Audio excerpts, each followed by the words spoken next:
La situation sécuritaire est sérieusement stable dans toutes les grandes agglomérations. La situation sécuritaire est stable et très calme.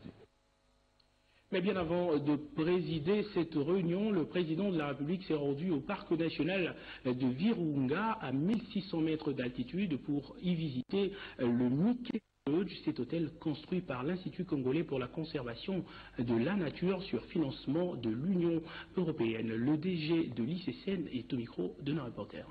L'honneur de recevoir son Excellence Monsieur le Président de la République, chef de l'État, en compagnie de l'ambassadeur de l'Union européenne et du site pour visiter le lodge Mikeno.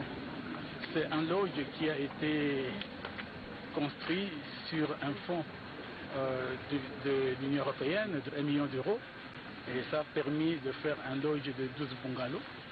Et quand vous l'avez vu, le président a voulu bien visiter tout l'espace de ce lodge depuis la réception qui fait office de la grande salle de réunion et de restaurant et admirer effectivement les ouvertures depuis la plateforme de cette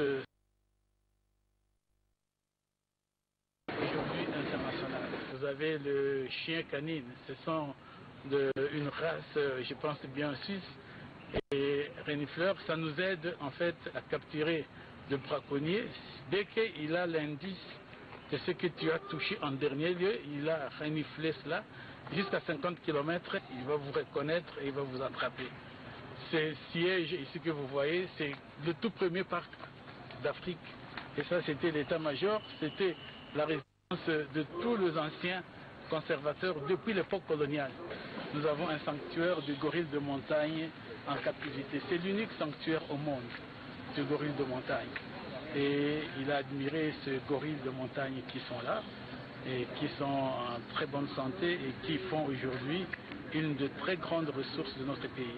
Donc le lodge Mikeno tel que vous venez de le voir est une attraction touristique très importante. Je crois que la présence de l'excellence du président de la République dans ce lodge est un atout très majeur pour nous, pour que le Congolais voie. Et dans notre pays, quel que soit ce qui se passe, nous avons encore des endroits merveilleux où des responsables peuvent venir passer un temps de vacances. Et même tout Congolais, nous devons développer. Le tourisme n'est pas réservé, comme on le croit, au sel blanc. Vous avez ces loges ici, mais vous avez aussi un loge presque pareil au parc national de Garamba. Et nous sommes en train aujourd'hui de discuter de la construction de notre loge au niveau du parc marin de Mangrove. Et nous sommes ouverts à tous nos compatriotes qui ont des moyens, de privés, qui veulent aussi investir dans ce secteur touristique, qui a de la place dans le parc ici. Nous avons financé au cours du 10e FED, donc à hauteur de 20 millions d'euros, dont 1 million, comme vient de le dire l'administrateur général de l'ICCN, pour la construction de ce lodge. L'objectif du 11e FED, c'est de réconcilier les populations et le parc en permettant de montrer qu'on peut concilier protection de l'environnement et développement. Donc le programme sera en gros par tiers. Il y aura un tiers qui sera pour l'environnement, l'administration, les hôtels, le tourisme, etc. Un tiers qui sera pour le développement de l'énergie électrique. Nous avons un programme au total de 8 centrales. Ce seront au total 100 MW, c'est-à-dire 25 fois plus que ce qu'il y a à l'heure actuelle à Goma. Il faut savoir que 1 MW, c'est 1000 emplois. Donc 100 MW, c'est 100 000 emplois. Le discours lundi dernier du garant de la nation devant les deux chambres du Parlement réunies en congrès reste d'actualité. On n'en finit pas avec son décryptage. Sur cet extrait, par exemple, que je vous propose, le chef de l'État évoque les progrès réalisés dans le cadre du programme de réhabilitation et de modernisation des infrastructures routières. On écoute Joseph Kabila Kabange. Par-delà ces perspectives économiques qui interpellent, on peut se féliciter des progrès réalisés dans le cadre de notre programme de réhabilitation et de modernisation des infrastructures économiques. C'est le cas dans le domaine des infrastructures routières, où en dépit de l'insuffisance de ressources financières, les efforts du gouvernement ont permis de maintenir plus de 23 000 km de routes en état de praticabilité. 45 km de Béni, au pied du mont Rwenzori, le nouveau barrage hydroélectrique de Muchwanga a été inauguré par le ministre d'État en charge de la décentralisation au nom du président de la République, Joseph Kabila Kabange. Image et commentaire. Le séjour du président de la République, Joseph Kabila Kabange, au Nord Kivu est marqué notamment par de cérémonies d'inauguration de 2 centrales hydroélectriques. Après le barrage de Matebe dans le territoire de Rutshuru, c'est au tour de la centrale hydroélectrique de Muchwanga d'être inaugurée au nom du chef de l'État par le ministre d'État en charge de la décentralisation et affaires coutumières, Salomon Banamouéré, dans le territoire de Béni. Cette infrastructure énergétique est érigée à 5 km de la ville de Béni, au pied du mont Rwenzori, dans la province du Nord Kivu. Symbole de la paix, le barrage hydroélectrique de Muchwanga va contribuer à la création de l'emploi pour les jeunes. Dans son allocution de circonstance, le ministre d'État Banamouéré a vivement salué la construction de ce barrage dans le cadre de la révolution de la modernité à Béni. Pas plus tard qu'hier, le chef de l'État a cité Matebe parmi les centrales qui ont été construites dans le cadre de cette coopération. Le chef de l'État nous a montré que sans sécurité, il n'y a pas de développement. Et je crois que c'est nous, les enfants, vous les enfants de Rwenzori, qui comprenez mieux ce sens-là. Que s'il y a des gens qui pensent venir détruire, le chef de l'État dit non, nous sommes là pour construire. Un moyen efficace de favoriser l'intégration sociale de jeunes, les empêchant ainsi à adhérer aux groupes armés. Ce barrage marque un nouveau départ pour le territoire de Béni, qui aspire à son développement et rassure la communauté sur les acquis de la paix qui doivent être préservés dans le Grand Kivu. Journée porte ouverte, une coutume pour la primature. Hier, 5 différents groupes ont visité le bureau et jardin de Premier, mais bien avant, le Premier ministre Matata Ponyo a échangé avec l'ambassadeur britannique en République démocratique du Congo, Gisèle Ngalula-Henri-Amouri. Au total, 5 institutions scolaires et universitaires, à savoir les complexes scolaires Ngolo de Kintambo, les collèges Don Bosco de Massina, les collèges Frère Emmanuel Stambloum d'Elemba, les complexes scolaires Dieu et Amour et la délégation de l'université protestante au Congo ont franchi les portions de la primature ce vendredi 18 décembre dans le cadre de la journée porte ouverte. Du bureau du tout Premier ministre en passant par la salle du Conseil des ministres et la salle de portrait, les convives du Premier ministre ont découvert et admiré le buste de 7 gouverneurs généraux et de 22 premiers ministres dans le jardin des premiers.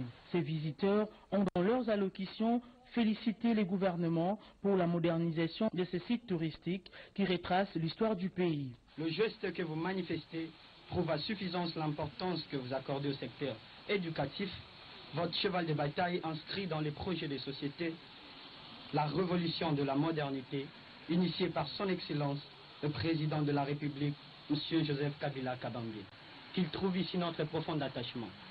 Excellence, par cette visite, la communauté scolaire du Collège Don Bosco encourage votre gouvernement dans sa logique de toujours améliorer le secteur éducatif afin de pérenniser les savoir-faire et la morale, gage d'une société en plein essor. Matata Ponyo, chef du gouvernement, a exhorté à son tour ses convives à bien connaître et maîtriser l'histoire de la République démocratique du Congo. La visite de ces jardins, la visite tenue il y a de cela 2 semaines. En politique, une nouvelle adhésion a été annoncée à la Convention des Congolais Unis CCU, parti cher à Lambert-Mende au Malanga. Près de 150 jeunes ont rejoint les rangs de la Ligue des jeunes de ce parti politique. Marie Kalong pour de précision. La Convention des Congolais Unis, CCU en sigle, parti cher à Lambert-Mende au Malanga, initiateur et autorité morale, prend de plus en plus de l'ampleur. Les dernières adhésions politiques en disent longues. Après IMCA, Matadi, Kalamu, Kisenso, la Ligue de jeunes de Convention des Congolais Unis, sous la direction de Jean-Thierry Monsenepo, vient d'enregistrer plus de 150 nouveaux jeunes qui ont décidé de quitter leur ancien parti politique de l'opposition pour adhérer à la Ligue de jeunes de la Convention des Congolais Unis, CCU en sigle. À cette occasion, le secrétaire national en charge de la jeunesse, Justin Omokala, a fait appel à plusieurs autres jeunes qui hésitent encore de rejoindre leurs amis qui ont regretté tout leur temps perdu à l'autre rive où ne régnait que le mensonge, le désordre, l'esprit de la division pour mieux régner. Ensuite, Justin Omokala les a exhortés au travail, à la discipline et à l'obéissance vis-à-vis de l'autorité morale du parti Lambert Mende Omalanga. Le vice-président Jean-Jacques Mbweni, représentant personnel du président de la Ligue, M. Jean-Thierry Moussenepo, s'est exprimé en ces termes. Au nom de l'initiateur de notre parti, son Excellence Lambert Mende, au nom de notre président de la Ligue, M. Thierry, et ça a été un grand événement aujourd'hui parce que, comme vous avez pu le constater, c'est de jeunes, de nombreux jeunes qui sont venus adhérer à l'idéal, à l'idéologie de notre parti, qui pour beaucoup sont venus de l'opposition. Il y en a qui sont venus de l'Europe, comme vous avez pu le constater, les femmes. Et ceci montre tout simplement que notre parti, c'est un parti dynamique. C'est un parti qui croit à la jeunesse de ces pays. Dans le secteur de la santé, la lutte s'intensifie désormais contre le VIH/SIDA en République démocratique du Congo. Une campagne de dépistage volontaire a été lancée dans la commune de Kalamou à Kinshasa en présence du ministre de la Santé publique Félix Kabange-Numbi. Constance Mananga. La RDC est déterminée à atteindre l'objectif 90-90-90 de l'ONU-SIDA afin de mettre fin à l'épidémie du sida d'ici 2030. Pour répondre aux premiers 90, le Programme national de lutte contre le sida PNLS, en collaboration avec l'ONU-SIDA, lance la campagne de dépistage volontaire en RDC. Après les mots de bienvenue de l'autorité urbaine de la commune de Kalamou, le directeur pays de l'ONU-SIDA, Dr Marc Saba, a circonscrit le cadre de la stratégie d'accélération de la réponse au VIH et le sida, tout en remerciant les participants pour leur mobilisation effective qui traduit leur engagement en faveur d'une génération sans sida en RDC. La RDC est l'un des 4 pays prioritaires. Avant un pacte pour l'ONU-SIDA et ses partenaires, les villes de Kinshasa de Moulou-Lasso ont été retenues comme villes prioritaires pour des actions qui ont une couverture de 90% peuvent porter des fruits et peuvent entraîner des gains considérables. C'est le ministre de la Santé publique, Dr Félix Kabange-Numbi, qui a lancé cette campagne de dépistage volontaire qui ira jusqu'au mois de mars 2016. Ce cadre a été choisi ce jour pour abriter le lancement de cette large campagne de dépistage du VIH/SIDA au profit de l'ensemble de la population congolaise, et cela dans la continuité des activités commémoratives de la 27e journée mondiale de lutte contre le sida en République démocratique du Congo. Notez qu'à ce jour, dans le monde, plus de 50%, soit 19 millions de personnes vivant avec VIH ne connaissent pas leur statut sérologique. Or, l'ignorance de son statut sérologique expose les personnes malades à beaucoup de risques. Le dépistage volontaire demeure le moyen le plus efficace de prévention contre le VIH/SIDA. Le vice-premier ministre, ministre de l'Intérieur, Évariste Bochab, appelle les fils et filles de Moueka à l'unité. C'était au cours d'une rencontre qui a eu lieu ici à Kinshasa avec les ressortissants de ce coin du pays. Robert Ney. C'est une salle de Congo loisirs pleine à craquer comme un œuf. L'événement est détail. Les ressortissants de Moueka s'apprêtent à honorer leur d'une fils élevée aux plus hautes fonctions de la République. 16h30 heure locale. Le leader naturel de Moueka, encadré par les Yolés, garde personnel de la cour royale, fait son apparition. La haie d'honneur, baptisée de l'onction royale, s'effraie difficilement le chemin. Famille royale, notable, cadre, bref, tout ce que Moueka regorge comme crème intellectuelle est là. C'est au rythme royal, ponctué des chansons traditionnelles que Prince Joël Nyimi Longo, représentant personnel de Sa Majesté, le roi Nyimi, rappelle à l'assistance que son père avait fait par une ordonnance royale. Professeur Évariste Bochab, leader du